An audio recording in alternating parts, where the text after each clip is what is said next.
भोपाल और धनबाद के बीच एक डायरेक्ट ट्रेन सर्विस चालू होगी।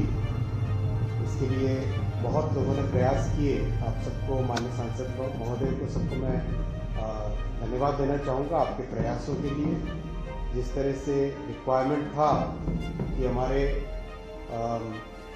भोपाल से सीधी धनबाद और दिल्ली से आयोजित कार्यक्रम में केंद्रीय रेल मंत्री अश्विनी वैष्णव और मोहन यादव ने भोपाल धनबाद छपरा एक्सप्रेस ट्रेन सेवा को वर्चुअली हरी झंडी दिखाई। इस अवसर पर रेल मंत्री ने कहा कि भोपाल और धनबाद के बीच नई ट्रेन सेवा शुरू होना क्षेत्रीय कनेक्टिविटी को मजबूत करने की दिशा में एक महत्वपूर्ण कदम है। उन्होंने बताया कि नरेंद्र मोदी के तीसरे कार्यकाल में मध्य प्रदेश से जुड़े अनेक बुनियादी ढांचा परियोजनाओं को मंजूरी दी गई है। उन्होंने कहा कि राज्य से संबंधित करीब 48,000 करोड़ रुपए की परियोजनाओं को स्वीकृति मिली है, जो रेलवे और अन्य विकास कार्यों को गति देगी। कार्यक्रम के दौरान दोनों नेताओं ने नई ट्रेन सेवा को यात्रियों के लिए लाभकारी बताते हुए इस क्षेत्र के आर्थिक और सामाजिक विकास में सहायक बताया।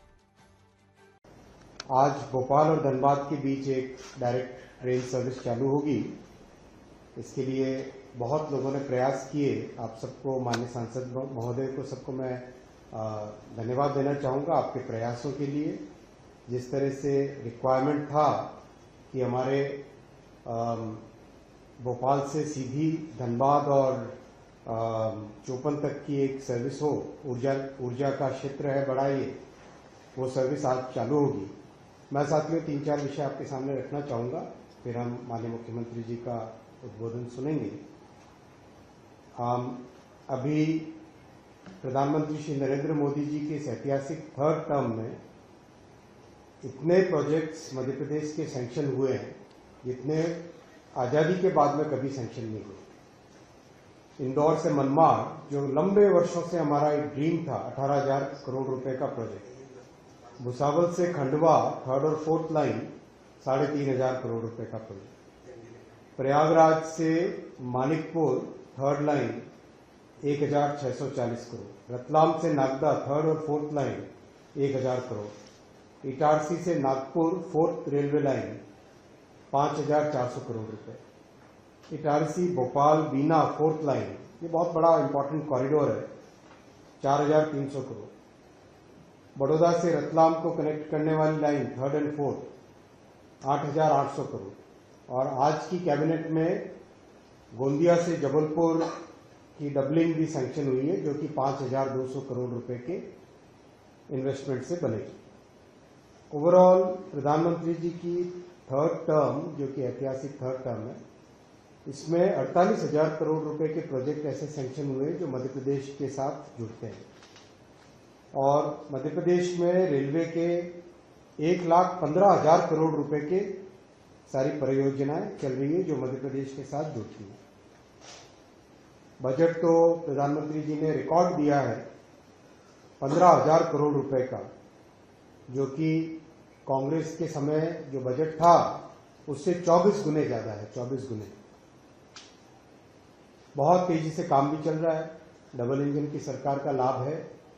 माननीय मुख्यमंत्री जी, जब भी आपसे बात होती है, आप लगातार रेलवे के लैंड एक्विजिशन के, फॉरेस्ट से अप्रूवल के, इन सब के लिए आपके प्रयास बहुत ही सराहनीय। मैं आपको धन्यवाद देना चाहूँगा। आपके इन सराहनीय प्रयासों के कारण रेलवे का काम बहुत तेजी से चल रहा है।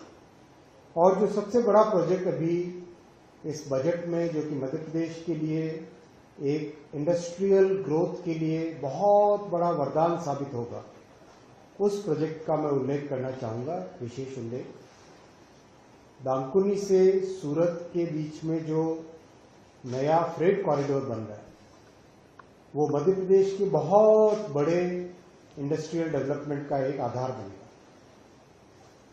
ये फ्रेट कॉरिडोर पश्चिम बंगाल में दानकुनी से आरंभ होगा, उड़ीसा को क्रॉस करते हुए छत्तीसगढ़ में आएगा, छत्तीसगढ़ को पार करते हुए मध्य प्रदेश में आएगा, और मध्य प्रदेश का बड़ा एक इंडस्ट्रियल हिस्सा इससे जुड़ेगा।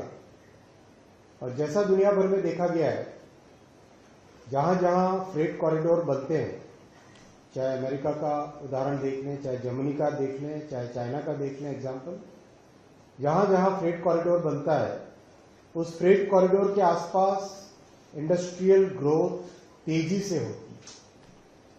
तो अब मध्य प्रदेश इस फ्रेट कॉरिडोर के कारण वेस्ट कोस्ट पे, पश्चिमी तट पे हमारे जितने पोर्ट्स हैं, चाहे गुजरात के पोर्ट्स हों, चाहे महाराष्ट्र के पोर्ट्स हों, इन